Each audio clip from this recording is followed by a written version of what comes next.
नमस्ते, मैं शालू अग्रवाल आज आपको नमक का दरोगा पाठ समझाकर पढ़ाऊंगी। इस पाठ के लेखक मुंशी प्रेमचंद जी है। इस कहानी को मुंशी प्रेमचंद जी ने उस वक्त में लिखा जब भारत में अंग्रेजी शासन आ चुका था तथा उन्होंने नमक का कानून बनाया था। इस कानून के अनुसार कोई भी नमक का व्यापार नहीं कर सकता था। तो कुछ लोग तो चोरी से छुपकर रात को नमक का व्यापार करने लगे और कुछ लोग नमक विभाग के अफसर लोगों को घूस यानी रिश्वत देने लगे और व्यापार करने लगे। तो जो अफसर नमक विभाग में लगे उनकी खूब ऊपरी कमाई होने लगी, यानी वो खूब रिश्वत लेते थे। तो हर कोई ये चाहने लगा था कि उसे नमक विभाग में नौकरी मिल जाए ताकि खूब रिश्वत मिले और वो खूब ऐशो आराम की जिंदगी बिताए। इस कहानी में एक पात्र है मुंशी वंशीधर। मुंशी वंशीधर बहुत ही ईमानदार व्यक्ति थे। उनकी नौकरी जब नमक विभाग में लग जाती है तो पंडित अलोपी दिन उनको रिश्वत देकर नमक की तस्करी के मामले से बच निकलना चाहता है, लेकिन वंशीधर रिश्वत लेने से इनकार कर देता है और पंडित अलोपी दिन को गिरफ्तार कर लेता है। पर पंडित अलोपी दिन अपने धन की ताकत के कारण अदालत से बरी हो जाता है, यानी उसको बिना किसी दोष के छोड़ दिया जाता है। और क्योंकि उसकी बड़े बड़े अफसरों से जानकारी थी तो वो मुंशी वंशीधर को नौकरी से निकलवा देता है। लेकिन अंत में पंडित अलोपी दिन को समझ आ जाती है कि वंशीधर बहुत ही ईमानदार व्यक्ति है, तो वो उसे अपनी सारी जायदाद का स्थायी मैनेजर बना देता है और उससे माफी मांगता है। तो इस तरह लेखक ने इस कहानी में सत्य की असत्य पर जीत, अच्छाई की बुराई पर जीत, धर्म की धन पर जीत दिखाकर लोगों को सच्चाई के रास्ते पर चलने की प्रेरणा दी है। तो चलिए इस कहानी को विस्तार से पढ़ते हैं। जब अंग्रेजों ने नमक का व्यापार करने से मनाही कर दी तो कुछ लोग चोरी छिपे इसका व्यापार करने लगे और कुछ नमक विभाग में लगे अफसरों को घूस यानी रिश्वत देकर अपना नमक का व्यापार चालू रखे हुए थे और कोई कोई अपना नमक का व्यापार चालाकी से करने लगा। नमक विभाग में लगे अफसर, दारोगा सबके बड़े मजे होने लगे क्योंकि बहुत रिश्वत मिलती। लोग पटवारी का पद छोड़ छोड़कर नमक विभाग में लगना चाहते थे, जबकि पटवारी का पद बहुत ही सम्मानित पद होता था। नमक विभाग में ऊपरी कमाई होती थी तो वकील भी नमक विभाग में लगने के लिए लालायित थे। उस समय अंग्रेजी शिक्षा और ईसाई धर्म को लोग एक ही चीज समझते थे, तो लोगों को लगता था कि अंग्रेजी शिक्षा को अगर हम अपनाते हैं तो हमें ईसाई धर्म भी अपनाना होगा। तो लोगों ने फारसी सीखना शुरू किया। उस समय देश में मुगलों का भी साम्राज्य था, तो लोग मुगल राजाओं को फारसी भाषा में प्रेम की कथाएं और श्रृंगार रस की कविताएं सुनाकर खुश करते थे और ऊंचे ऊंचे पदों पर नौकरी पा लेते थे। उसी वक्त मुंशी वंशीधर भी रोजगार की तलाश में जाने लगे। उनके पिता एक अनुभवी व्यक्ति थे। वे अपने बेटे वंशीधर को समझाने लगे कि देखो बेटा, हमारे ऊपर बहुत सारा ऋण है, अर्थात बहुत सारा कर्जा हमने महाजन से लिया हुआ है। घर में लड़कियां भी है जो कि बड़ी होती जा रही हैं, तो उनकी शादी के लिए भी पैसा चाहिएगा और मैं अब बूढ़ा हो गया हूँ, तो अब घर का मालिक और मुखिया तुम ही हो, इसलिए नौकरी जैसी भी हो कर लेना, बस उसमें ऊपर की कमाई होनी चाहिए। पद या ओहदा कोई भी हो, बस रिश्वत मिलनी चाहिए, क्योंकि वेतन तो पूर्णमासी के चांद की तरह महीने में एक ही दिन मिलता है और फिर जैसे जैसे चांद घटता जाता है और अमावस्या को लुप्त हो जाता है, उसी प्रकार पैसा भी घटते घटते खत्म हो जाता है और ऊपरी आय तो बहता हुआ स्रोत है, यानी कि बहता हुआ झरना है जो कि कभी खत्म नहीं होता और हमेशा उसी से प्यास बुझती है, यानी हाथ में हमेशा पैसा बना रहता है। उन्होंने वंशीधर को समझाया कि वेतन तो मनुष्य देता है, इसलिए वह बढ़ता नहीं है, यानी बरकत नहीं करता। और ऊपर की कमाई ईश्वर देता है, इसलिए उसमें बरकत होती है। फिर कहते हैं, तुम स्वयं विद्वान हो, मैं तुम्हें क्या समझाऊं। वे वंशीधर को समझाते हैं कि जिस व्यक्ति को जरूरत होती है वो अपनी जरूरत पूरी करवाने के लिए कुछ भी करने को, कुछ भी देने को तैयार हो जाता है। इसलिए उस अवसर का लाभ उठाना चाहिए, यानी मौके का फायदा उठाना चाहिए। अर्थात वो रिश्वत लेकर अपना लाभ करने की शिक्षा वंशीधर को देते हैं और कहते हैं कि ये शिक्षा मेरे जीवन भर की पूंजी है, अर्थात मेरा अनुभव है जो मैंने तुम्हें समझाया है, इसको तुम अच्छे से समझ लो। फिर उन्होंने अपना आशीर्वाद दिया। वंशीधर बड़े आज्ञाकारी थे। सब बातें ध्यान से सुनकर वे रोजगार की तलाश में चल पड़े। वे बड़े धैर्य और बुद्धि से आगे बढ़ते गए और जाते ही उनकी नौकरी नमक विभाग में दरोगा के पद पर लग गई। इस पद का वेतन तो अच्छा था ही, ऊपरी आय भी बहुत हो सकती थी। वंशीधर के पिता को ये बात पता चली तो बड़े खुश हुए। महाजन भी कुछ नरम पड़ गए कि चलो अब कर्जा चुका ही देंगे। कलवार भी खुश हो गए।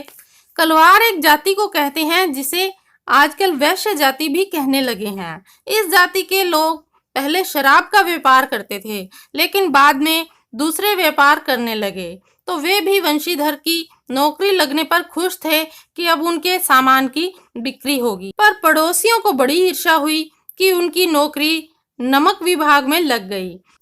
एक समय की बात है कि सर्दियों के दिन थे। आधी रात को नमक विभाग के सिपाही, चौकीदार सब नशे में मस्त होकर सो रहे थे।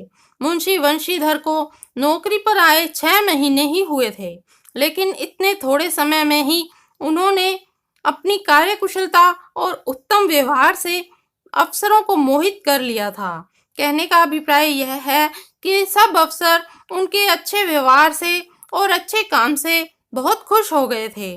सबको उन पर बड़ा विश्वास था।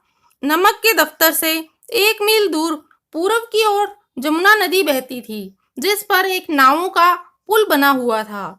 दरोगा जी अपने दरवाजे बंद करके मीठी नींद सो रहे थे। रात का समय था। अचानक उनकी आंख खुल गई तो उनको गाड़ियों की और मल्लाहों की आवाज सुनाई दी। मल्लाह वो होते हैं जो नाव चलाते हैं। तो वो उठकर बैठ गए।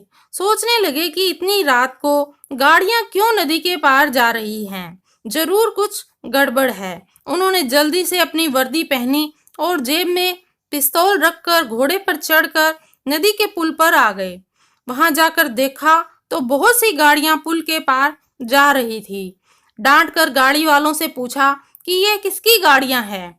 गाड़ी वालों ने थोड़ी देर रुककर जवाब दिया कि पंडित अलोपी दीन की गाड़ियां हैं। तो दरोगा जी ने पूछा, कौन पंडित अलोपी दीन? तो गाड़ी वाले बोले, दातागंज के। तो मुंशी जी चौंक गए, क्योंकि पंडित अलोपी दीन इस इलाके के सबसे प्रतिष्ठित जमींदार थे। बड़े चलते पुर्जे आदमी थे। अंग्रेज उनके घर मेहमान बनकर आते रहते थे। फिर मुंशी जी ने पूछा, गाड़ियां कहाँ जाएंगी?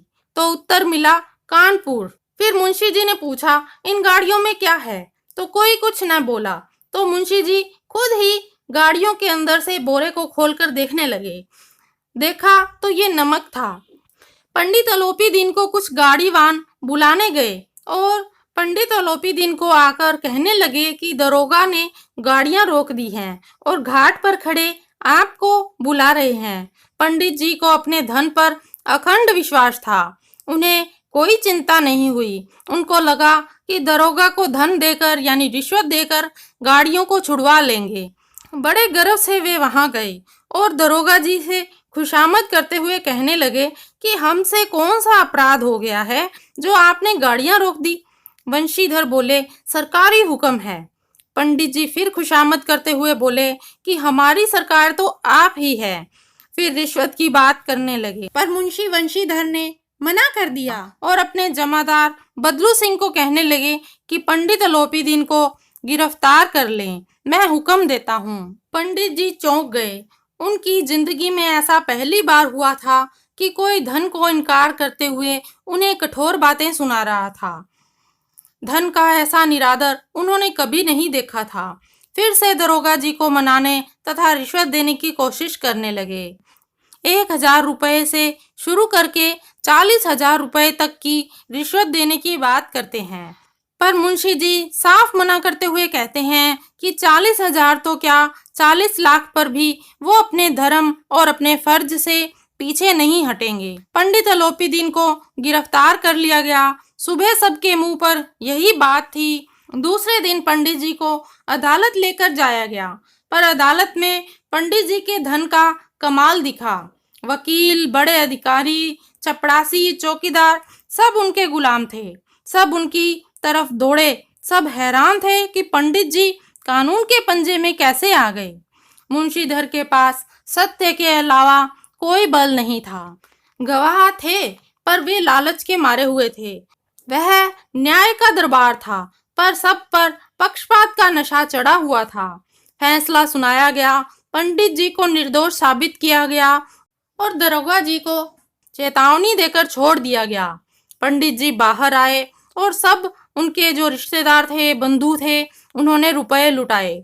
वंशीधर भी बाहर आए और उन्हें आज इस संसार का बड़ा खेदजनक विचित्र अनुभव हुआ। वंशीधर ने धन से बैर लिया तो एक ही सप्ताह बाद उनकी नौकरी उनसे छीन ली गई। बेचारे बड़े दुखी मन से घर की ओर चले। उनके पिताजी तो पहले से ही इस बात से दुखी थे कि पंडित अलोपीदीन से उनके बेटे ने रिश्वत नहीं ली। जैसे ही मुंशी वंशीधर घर पहुंचे और उन्होंने अपने पिता को बताया कि उनकी नौकरी भी छीन ली गई, तो उनके पिता ने उनको बहुत बुरा भला सुनाया।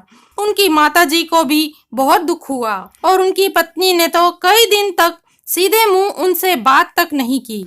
इसी तरह एक सप्ताह बीत गया। शाम का वक्त था। इसी समय एक सजा हुआ रथ उनके द्वार पर रुका। हरे और गुलाबी पर्दे, पछइये यानी पश्चिमी बैलों की जोड़ी, कई नौकर साथ में लिए पंडित अलोपीदीन आए थे। वंशीधर के पिता ने झुककर उनको दंडवत किया और पंडित जी की खुशामद करने लगे और वंशीधर ने उनके साथ जो किया उसके लिए वंशीधर को कोसने लगे। लेकिन पंडित जी वंशीधर की तारीफ करने लगे और वंशीधर से कहने लगे कि वंशीधर जैसा व्यक्ति उन्होंने आज तक नहीं देखा जो धर्म पर सब कुछ अर्पण कर दे। वंशीधर को लगा कि पंडित जी उनको लज्जित करने आए हैं, पर पंडित जी की बातें सुनकर मन की सारी मैल मिट गई। बोले कि आपके लिए क्या कर सकता हूँ। तो पंडित जी बोले कि नदी के तट पर आपने मेरी प्रार्थना स्वीकार नहीं की थी, पर आज आपको करनी पड़ेगी। और एक स्टाम्प लगा हुआ पत्र निकाला और वंशीधर को हस्ताक्षर यानी साइन करने के लिए बोलने लगे। वंशीधर ने उसे पढ़ा तो आंखों में आंसू भर आए। पंडित अलोपीदीन ने उनको अपनी सारी जायदाद का स्थायी मैनेजर नियत किया था। वंशीधर बोले कि मैं इस उच्च पद के योग्य नहीं हूँ। तो अलोपीदीन मुस्कुराकर बोले, मुझे अयोग्य मनुष्य की ही जरूरत है। वंशीधर के हाथ में पंडित जी ने कलम पकड़ा दी और हस्ताक्षर करने के लिए कहने लगे। वंशीधर की आंखें आंसुओं से भर गई और फिर वह हस्ताक्षर कर देते हैं। पंडित अलोपीदीन उन्हें खुश होकर अपने गले लगा लेते हैं।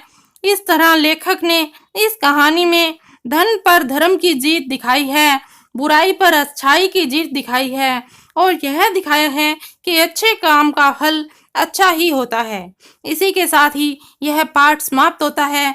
आशा है कि आपको पाठ समझ में आ गया होगा। अगर आपको ये वीडियो अच्छी लगी तो इसे लाइक कीजिए, शेयर कीजिए और मेरे चैनल को सब्सक्राइब करना मत भूलिए।